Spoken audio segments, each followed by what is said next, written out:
Bon, vous l'aurez compris, si je veux une pôle chevron pour le carrelage, je vais devoir me débrouiller toute seule. Parce que bon, le 31 février, c'est pas près d'arriver. Et j'ai bien galéré. J'ai jamais posé de carrelage de ma vie et là, je me retrouve à faire ma première pose en chevron. Alors, je sais, j'ai pas la technique ni les gestes d'un pro. Vous avez été plusieurs à me dire de faire toutes les coupes d'un coup. Mais franchement, je le sentais pas. J'avais trop peur de foirer.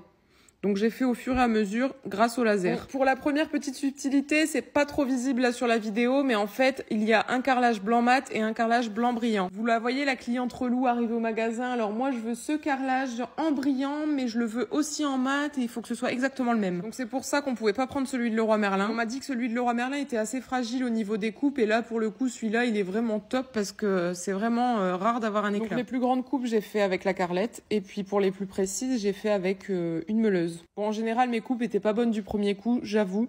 J'ai dû recommencer plus d'une fois. Et je vais quand même devoir demander un coup de main à Antoine. Parce que je sais pas du tout comment on fait au niveau des prises et j'ai pas envie de me faire électrocuter. Alors je suppose qu'il faut enlever le cache pour que ça fasse propre et aussi tirer le bloc de prise, mais je sais pas trop comment on fait. Donc voilà, j'y ai passé un temps fou, mais franchement, je suis plutôt fière du résultat. Pour une première, c'est pas trop mal. Bon, il y a forcément des défauts, mais bon. La deuxième subtilité, c'est ça. Pour un rendu épuré et en rappel avec les poignées, on a fabriqué ces petites tablettes bien camouflées dans la masse. Antoine me file un coup de main pour retirer les prises et je continue à carreler pour venir masquer la fixation pour que ce soit classe et épuré. Je vous ferai sûrement une vidéo de la réalisation de ces petites étagères. Pour ici, on a pris un fer. C'est pour ça aussi que j'ai mis une sacrée couche de colle pour attraper cette épaisseur. Ici, mon carrelage ne tenait pas et il arrêtait pas de glisser, donc je viens mettre une vis jusqu'à temps que la colle prenne. Là, au niveau des coupes, on est vraiment pas mal et du coup, j'ai pas trop de râpe, donc j'ai pas trop le droit à l'erreur non plus. Alors, à chaque fois, je fais plus grand que ce qu'il faut, mais du coup, je me retrouve à tout recouper.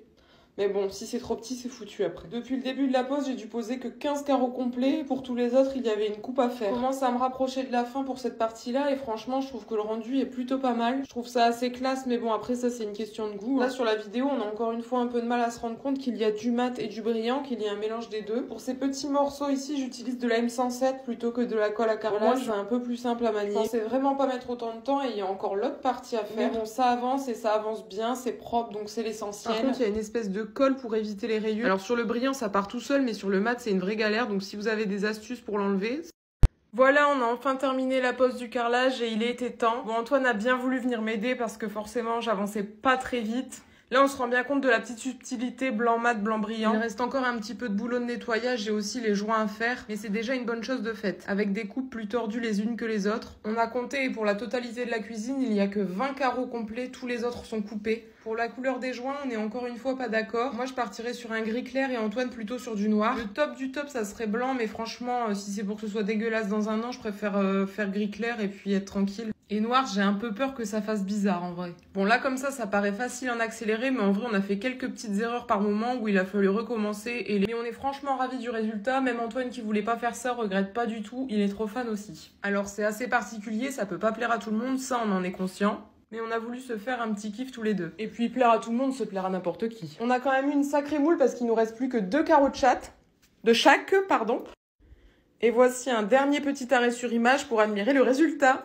Ça y est, on a fait les joints et on est parti sur du gris clair. Et on est carrément déçus du résultat. On s'était dit qu'on allait galérer sur la pose et au final, la pose est super bien faite et les joints, c'est une catastrophe. Pour l'application, on a essayé différentes techniques. Donc jusque là ça allait plutôt bien. Par contre une fois sec on s'est rendu compte qu'il y avait du gris clair, du gris foncé, des fois du blanc. Et en fait le joint n'est pas du tout homogène, donc je sais pas ce qu'on a foiré dans la pose, mais on est complètement déçus et dégoûtés. C'est l'étape qui nous semblait la plus simple et la moins ratable, parce que des joints on en a déjà fait. Dans la salle de bain on avait fait gris clair aussi, on n'a pas eu ce résultat et pourtant c'est exactement le même produit, donc je sais pas d'où ça peut venir mais on est dégoûtés.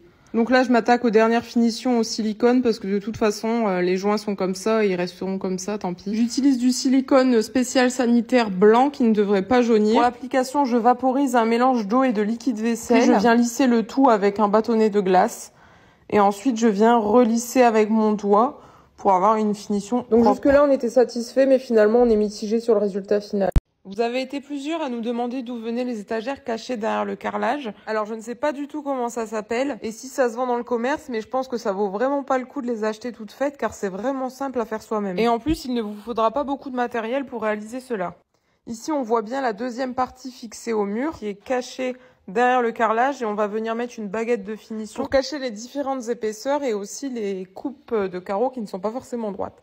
En fait, il s'agit tout simplement d'un morceau de ferrure qu'on a acheté brut et plus précisément d'une chute qu'il nous restait, qu'on a déligné sur toute la longueur, mais pour faire simple, vous pouvez aussi acheter une cornière en acier et il n'y aura plus grand chose à faire. L'idéal étant quand même de choisir une grande cornière avec un côté plus grand que l'autre et pas trop épaisse pour éviter de devoir faire une trop grosse épaisseur de colle. Pour la réalisation, il vous suffira de percer des trous dans la cornière, la poncer un petit coup, dégraisser, peindre avec une couche d'après et ensuite peindre avec la couleur de votre choix. Ensuite, on vient la fixer en se reprenant dans les rails de placo ou en utilisant des chevilles mollies. C'est franchement pas compliqué et ça permet d'avoir un rendu très fin et épuré. Donc voilà le résultat final, enfin presque final puisqu'il reste encore les baguettes à rajouter pour la finition. Là on voit bien la différence brillant et mat, alors tu aimes ou pas ?